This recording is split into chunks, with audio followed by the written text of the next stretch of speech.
Welcome friends, তোমাদের science world YouTube চ্যানেলে স্বাগত। আজকে আমরা আলোচনা করব জীববিদ্যা বা বায়োলজি বংশগতি আণবিক ব্যক্তি চ্যাপ্টারের অত্যন্ত গুরুত্বপূর্ণ টপিক আরএনএ বা রাইবো নিউক্লিক অ্যাসিডের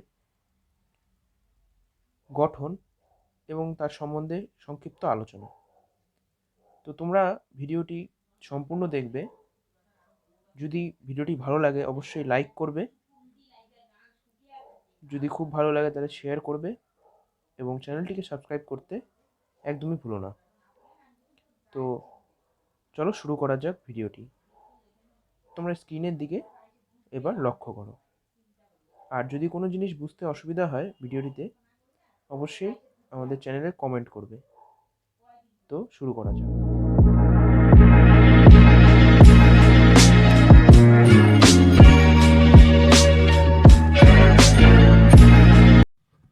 চলো বন্ধুরা শুরু করা যাক তাহলে।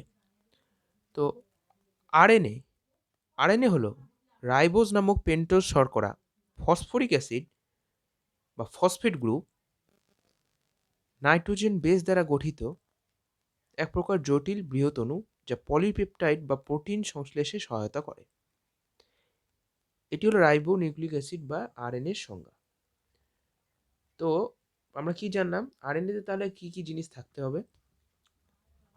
রাইবোজ শর্করা ১ নম্বর, ২ নম্বর ফসফরিক অ্যাসিড বা ফসফেট গ্রুপ এবং ৩ নম্বর থাকতে হবে নাইট্রোজেনযুক্ত বেস। তো এই ৩টি সমন্বয়ে যে জটিল বৃহৎ জৈব অণু গঠিত হয় তাকে আমরা বলি আরএনএ। আরএনএর মুখ্য কাজ হলো পলিপেপটাইড বা প্রোটিন সংশ্লেষে সাহায্য করা। এখন আমরা দেখি আরএনএর অবস্থান। আরএনএর অবস্থান ইউক্যারিওটিক কোষে, প্রোক্যারিওটিক কোষে এবং ভাইরাসে দেখা যায়। তো ইউক্যারিওটিক কোষে কি হয়? ইউক্যারিওটিক কোষের ক্ষেত্রে নিউক্লিয়াসের নিউক্লিওলাস ও ক্রোমোজোমে আরএনএ পাওয়া যায়। কোথায়? নিউক্লিওলাস এবং ক্রোমোজোমে আরএনএর অস্তিত্ব বর্তমান। তো কোথায় দেখি আমরা? তো কোথায়? নিউক্লিওলাস ও ক্রোমোজোমে। এখন এই কোষে সাইটোপ্লাজম স্থিত 80S রাইবোজোমে আরএনএ থাকে। তো কোথায়? 80S, এটা মনে রাখতে হবে, কিন্তু এটা কিন্তু পরীক্ষা দিতে পারে শর্ট কোশ্চেনের ক্ষেত্রে। 80S, ঠিক আছে। তারপর ইউক্যারিওটিক কোষে মাইটোকন্ড্রিয়া ধাত্রে রাইবোজোম বর্তমান, তাই একে কি বলে? মাইটো রাইবোজোম বলে। এতে আরএনএ বর্তমান, এই প্রকার আরএনএকে এমটি আরএনএ বলা হয়। এমটি আরএনএ কোথায়? মাইটোকন্ড্রিয়া ধাত্রে রাইবোজোম বর্তমান, সেই রাইবোজোমের ভিতরে আরএনএ থাকবে, তো তাকে কি বলে? এমটি আরএনএ।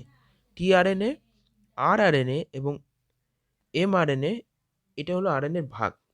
আমরা পরবর্তী ভিডিওগুলোতে আলোচনা করব এই ভাগগুলির ব্যাপারে। তো এতটুকু পড়তে হবে ইউক্যারিওটিক কোষের থেকে। এবার প্রোক্যারিওটিক কোষ। প্রোক্যারিওটিক কোষে মূলত ব্যাকটেরিয়া ও নীলাভ সবুজ শৈবাল বা সায়ানোব্যাকটেরিয়ার সাইটোপ্লাজম স্থিত 70S রাইবোজোমে আরএনএ বর্তমান। তো এক্ষেত্রে কত? 70S রাইবোজোমে, এক্ষেত্রে 80S। এটা কিন্তু পরীক্ষায় দিতে পারে, এটা কিন্তু তোমরা মনে রাখবে। এরপর অধিকাংশ প্রাণী ভাইরাসেও আরএনএ থাকে, যেমন এনকেফ্লাইটিস, ইনফ্লুয়েঞ্জা ভাইরাস, এনকেফ্লাইটিস,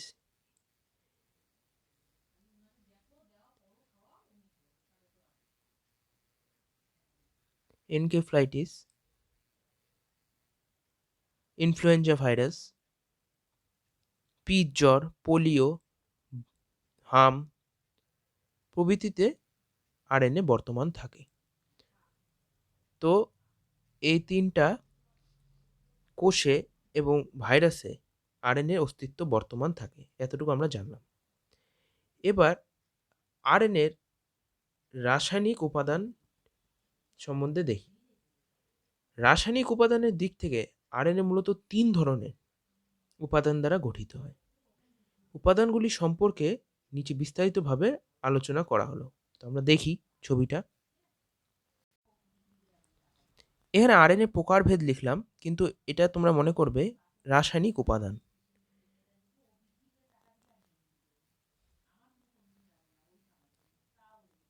রাসায়নিক উপাদান।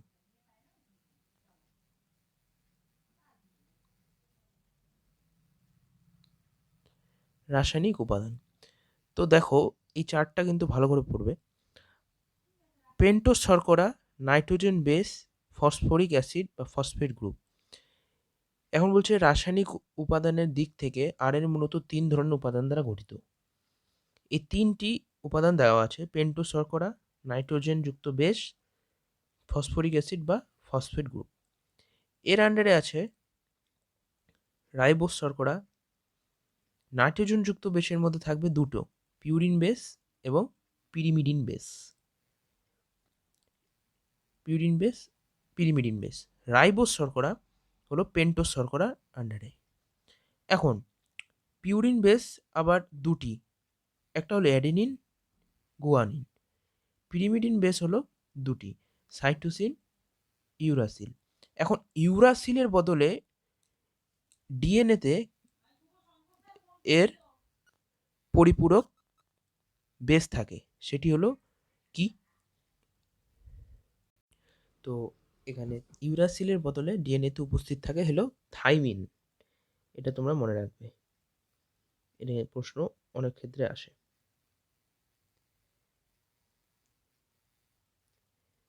থাইমিন, ঠিক আছে। তো কি কি দিয়ে তৈরি তাহলে? পেন্টোজ শর্করা, নাইট্রোজেন যুক্ত বেস, ফসফরিক অ্যাসিড বা ফসফেট গ্রুপ, এটা জানলাম। এখন পেন্টোজ শর্করা আন্ডারে রাইবোজ শর্করা, তারপর নাইট্রোজেন যুক্ত বেসের মধ্যে purine base, pyrimidine base. Purine base হলো দুটি, অ্যাডেনিন, গুয়ানিন। আর পিরিমিডিন, থাইমিন, সাইটোসিন। ঠিক আছে, এটা সম্পূর্ণ মনে রাখলে তোমাদের মূল গঠনটা কিন্তু হয়ে গেল। এবার এখন জানি আমরা পেন্টোজ শর্করা, নাইট্রোজেন বেস, ফসফরিক অ্যাসিড, এই 3টি সম্বন্ধে বিস্তারিতভাবে।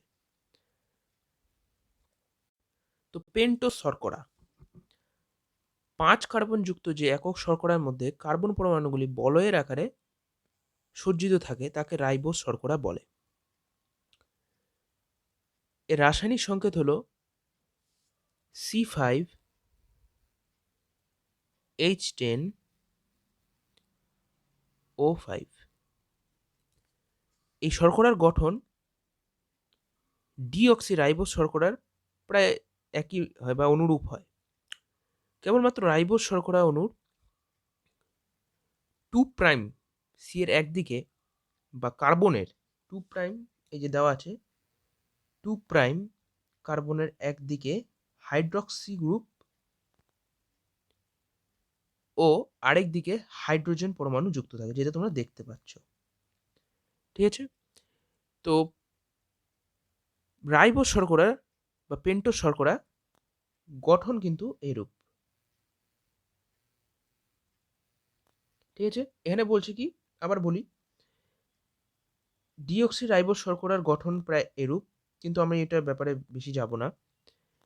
5 কার্বন যুক্ত, একটা, দুটো, তিনটে, চারটে এবং 5টে, এই 5টা কার্বন যখন বলয়ের আকারে সজ্জিত থাকবে, সেই 5 কার্বন যুক্ত একক শর্করাকে আমরা বলবো রাইবোজ শর্করা। ঠিক আছে, আর এখানে ইউরাসিলের গঠনটি দেওয়া আছে। এই গঠনটি তোমরা পারলে দেখে নিতে পারো, কিন্তু এরকম গঠন পরীক্ষায় সরাসরি আসবে না। কিন্তু যদি গঠন আলোচনা করার সময় তোমরা উল্লেখ করে দাও, তাহলে তোমার নাম্বার অবশ্যই বেশি আসতে পারে কোশ্চেনটিতে। তো এটি হয়ে গেল পেন্টোজ শর্করা বা রাইবোজ শর্করার গঠন। ঠিক আছে, তো 2' প্রান্তে একটি এইচ গ্রুপ বা হাইড্রোজেন, একটি হাইড্রক্সি গ্রুপ থাকবে। ক্লিয়ার? এখন দেখবো নাইট্রোজেন বেস। তো নাইট্রোজেন বেসের ক্ষেত্রে আমি বললাম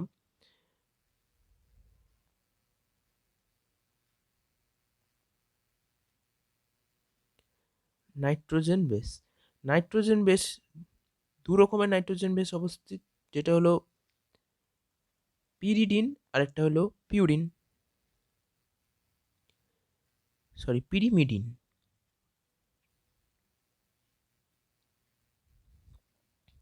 পিরিমিডিন আর পিউরিন।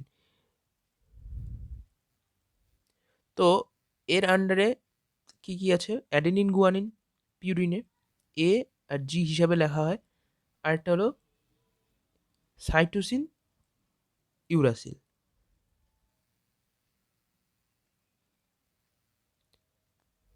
ঠিক আছে, এটা ইউ হিসাবে লেখা হয়।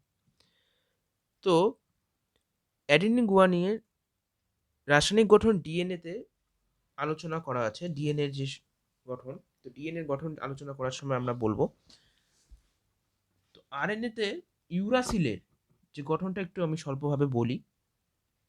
ইউরাসিল নামক পিরিমিডিন বেস কেবলমাত্র আরএনএতে থাকে।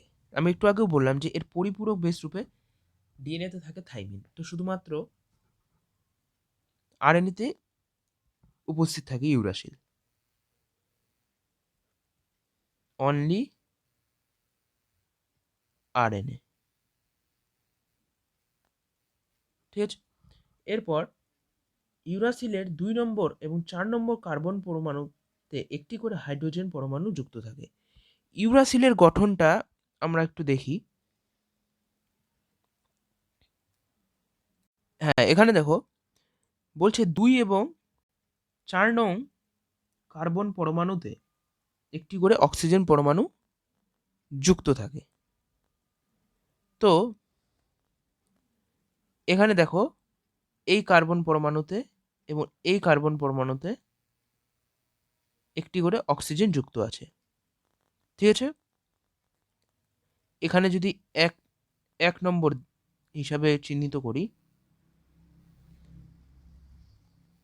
এটা 2 নম্বর, এটা 3 নম্বর কার্বন, এখানে 4 নম্বর কার্বন আছে। ঠিক আছে, তো একটি করে ও গ্রুপ বা অক্সিজেন যুক্ত থাকে। এই অক্সিজেন যুক্ত থাকে, তাই এর রাসায়নিক নাম 2,4-ডাইঅক্সি পিরিমিডিন বলা হয়। তো ইউরাসিলের আরেক নাম কি? 2,4-ডাইঅক্সি পিরিমিডিন। ঠিক আছে, এতটুকুই ইউরাসিলের তরফ থেকে জানা দরকার। এরপর আমরা জানবো ফসফেট গ্রুপ বা ফসফরিক অ্যাসিড। ফসফেট গ্রুপ বা ফসফরিক অ্যাসিড ডিএনএর মতোই আরএনএ আরেকটি অত্যন্ত গুরুত্বপূর্ণ বা অন্যতম গঠনগত উপাদান হলো ফসফরিক অ্যাসিড, যার সংকেত হলো H3PO4, ফসফরিক অ্যাসিড।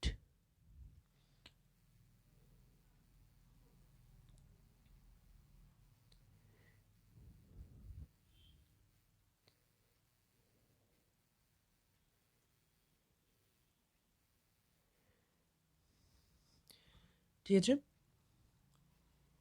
এখন ফসফরিক অ্যাসিড যে রাইবোজ শর্করার 5' কার্বনের সঙ্গে যুক্ত হয়ে রাইবোজ শর্করা ফসফেট কাঠামো তৈরি করে। এখানে বলছে ফসফরিক অ্যাসিড কি করে? ফসফরিক অ্যাসিড রাইবোজ শর্করা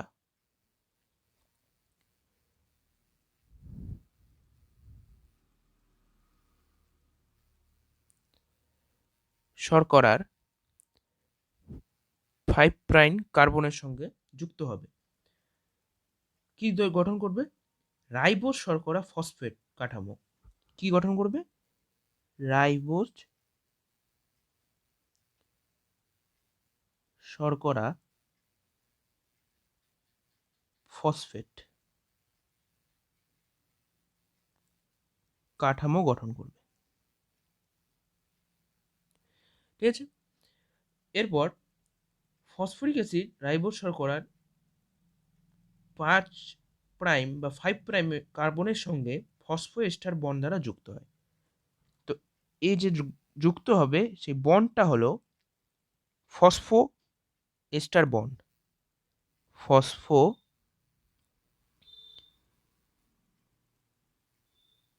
এস্টার বন্ড। ঠিক আছে, তো এতটুকুই ফসফরিক অ্যাসিড বা ফসফেট গ্রুপ সম্বন্ধে জানা আমাদের দরকার। তো একটা যদি পয়েন্ট তোমাদের লিখতে হয় যে ফসফেট গ্রুপ কিভাবে আরএনএতে উপস্থিত থাকে, তাহলে তোমরা এতটুকু লিখলে যথেষ্ট। এখন জানি আরএনএর গঠনগত একক। গঠনগত একক কি? আরএনএর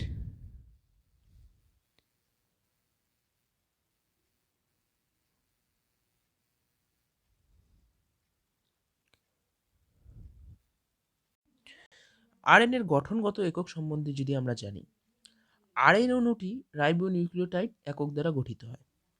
তো কি রাইবোনিউক্লিওটাইড? তো কি রাইবোনিউক্লিওটাইড দ্বারা গঠিত। এই এককগুলি রাইবোনিউক্লিওসাইডের সাথে ফসফেট একক যুক্ত হওয়ার মাধ্যমে তৈরি হয়ে থাকে।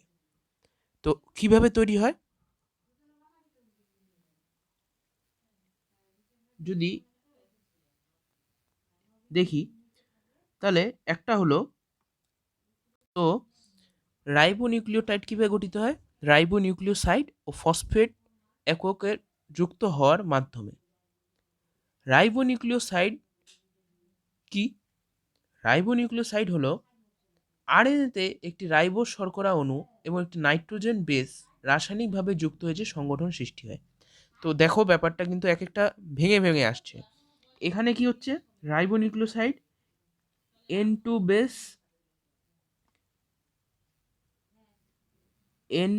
বেস আর কিসের মাধ্যমে যুক্ত হচ্ছে? রাইবোজ শর্করা।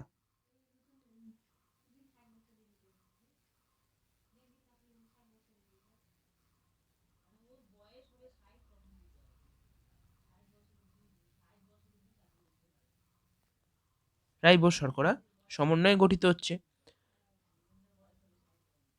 তাহলে তাকে আমরা বলছি রাইবোনিউক্লিওসাইড। তো দেখো ব্যাপারটা এত সহজ যে N2 বেস আর রাইবোজ শর্করা মিলে হচ্ছে রাইবোনিউক্লিওসাইড, আর রাইবোনিউক্লিওসাইড যখন ফসফেট গ্রুপের সঙ্গে যুক্ত হচ্ছে তখন হচ্ছে কি রাইবোনিউক্লিওটাইড। এই রাইবোনিউক্লিওটাইডই হলো আরএনএর মূলত গঠনগত একক। এখন কিছু সম্বন্ধে আমরা জানি, কয়েকটি রাইবোনিউক্লিওসাইড সম্বন্ধে। তো রাইবোজ শর্করা গ্লাইকোসাইডিক বন্ধন দ্বারা যুক্ত হয়। তো আমরা বললাম যে এখানে N2 বেসের সঙ্গে যুক্ত হয়, সেটা হলো গ্লাইকোসাইডিক বন্ধন, সেটা অত ইম্পর্টেন্ট না। তো কয়েকটি নাম জানি রাইবোনিউক্লিওসাইড, প্রধানত 4 ধরনের। কি কি? Adenine, guanine, cytosine, uracil. এই 4টি হলো N2 যুক্ত বেস। এর সঙ্গে যখন রাইবোনিউক্লিওসাইড যুক্ত নামটি যুক্ত থাকবে তখন আমরা বলবো এটি একটি রাইবোনিউক্লিওসাইডের উদাহরণ। তাহলে আমরা কিভাবে নামকরণটা করতে পারবো? N2 যুক্ত বেস সঙ্গে কি যুক্ত করতে হবে? রাইবোনিউক্লিওসাইড সঙ্গে যুক্ত করতে হবে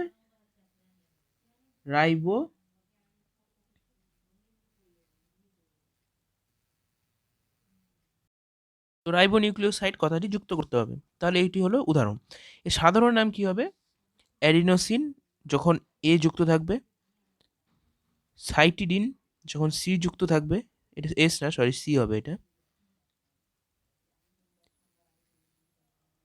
তারপর গুয়ানোসিন যখন জি যুক্ত থাকবে, এবং ইউরিডিন যখন ই যুক্ত থাকবে, ইউ। এর সংকেত হলো এ আর, জি আর, সি আর, আর ইউ আর। এটি হলো সংকেত। ঠিক আছে, এর গঠনটা একটু দেখে নিই। দেখো এখানে একটি গঠন দেওয়া আছে, এটা হলো ইউরিডিনের গঠন। ঠিক আছে, এ কিছুই না, এখানে যেমন করে যুক্ত আছে খালি গঠনটা তুমি যদি এঁকে দিতে পারো পরীক্ষায় তাহলে তোমার নাম্বার ভালো আসবে এই কোশ্চেনটাতে। আরেকটা জিনিস জানি, রাইবো নিউক্লিওটাইড তাহলে কি হলো, আরএনএতে রাইবোজ শর্করা অণু একটি নাইট্রোজেন বেস এবং একটি বা একাধিক ফসফেট গ্রুপের সঙ্গে ফসফরিক অ্যাসিড বা ফসফেট গ্রুপ যেটা বললাম রাসায়নিকভাবে যুক্ত থাকবে, যে সংগঠন সৃষ্টি করবে তাকে আমরা বলবো রাইবো নিউক্লিওটাইড। তো আমরা দেখে নিই আবার জিনিসটা, তাহলে আবার ক্লিয়ার হয়ে গেল। তো দেখতেই পারলাম আমরা এই রাইবো নিউক্লিওটাইড, এই জিনিসটা তোমরা কিন্তু এই যে ছকটা করে দেওয়া হয়েছে এখানে, এটা তোমরা শুধু মনে রাখবে তাহলেই পারবে। এরপর দেখি আরেকটা পয়েন্ট, পরিবর্তিত নাইট্রোজেন যুক্ত বেস। এটা আমি মুখে বলে দিচ্ছি। আর এতে AUCG বা adenine uracil thymine cytosine guanine, thymine তো ডিএনএতে থাকে। এই 4 প্রকার N2 যুক্ত বেস ছাড়াও সামান্য পরিমাণ পরিবর্তিত N2 বেস থাকে। এগুলিকে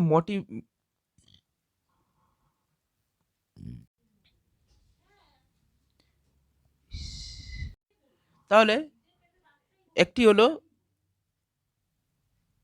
সিউডো ইউরিডিন, 4-থাইওইরিডিন, ডাইহাইড্রোইউরিডিন, রাইবোথাইমিডিন। এই 4টি N2 বেস, এটি হলো পরিবর্তিত N2 বেস বা নাইট্রোজেনযুক্ত বেস বা মডিফাইড N2 বেস। সেগুলির উদাহরণ বললাম, যেগুলা তোমরা শুধু লিখে রাখবে, ঠিক আছে? এটি অত ইম্পর্টেন্ট না। এরপর দেখি আরেকটা পয়েন্ট, বেস পেয়ারিং কাকে বলে।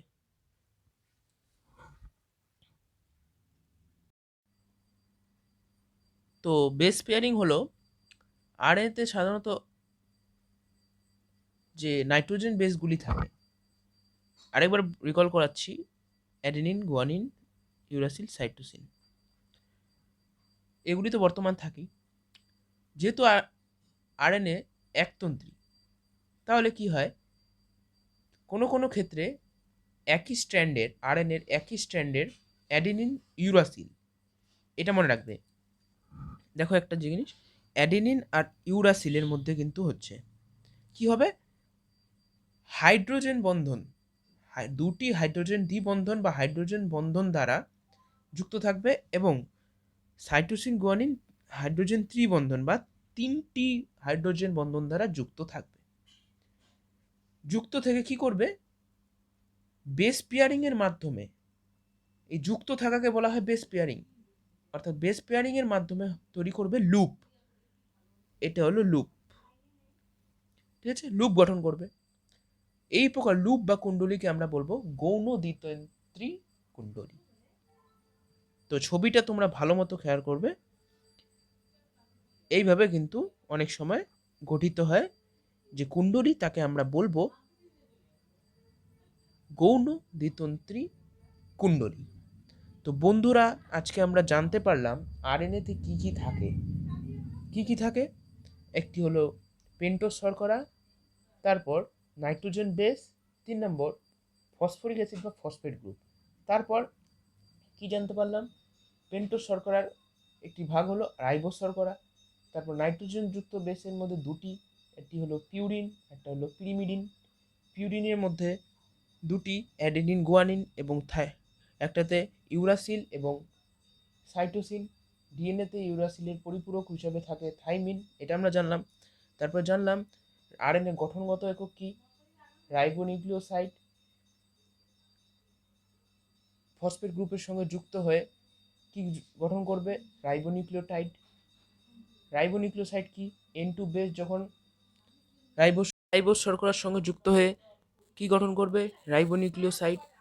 এরপরে জানতে পারলাম বেস পেয়ারিং। বেস পেয়ারিং কি, যখন আরএনএর একতন্ত্রী গঠনের রূপের জন্য অ্যাডেনিন, গুয়ানিন, সাইটোসিন, ইউরাসিল যথাক্রমে হাইড্রোজেন দ্বিবন্ধন ত্রিবন্ধনের মাধ্যমে বেস পেয়ারিংয়ের মাধ্যমে দ্বিতন্ত্রী কুণ্ডলী, গৌণ দ্বিতন্ত্রী কুণ্ডলী গঠন করে, সেই সম্বন্ধে জানলাম।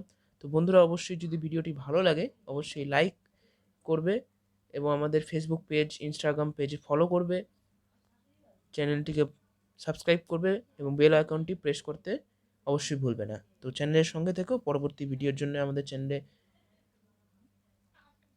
বেল আইকন প্রেস করে রাখো। ধন্যবাদ।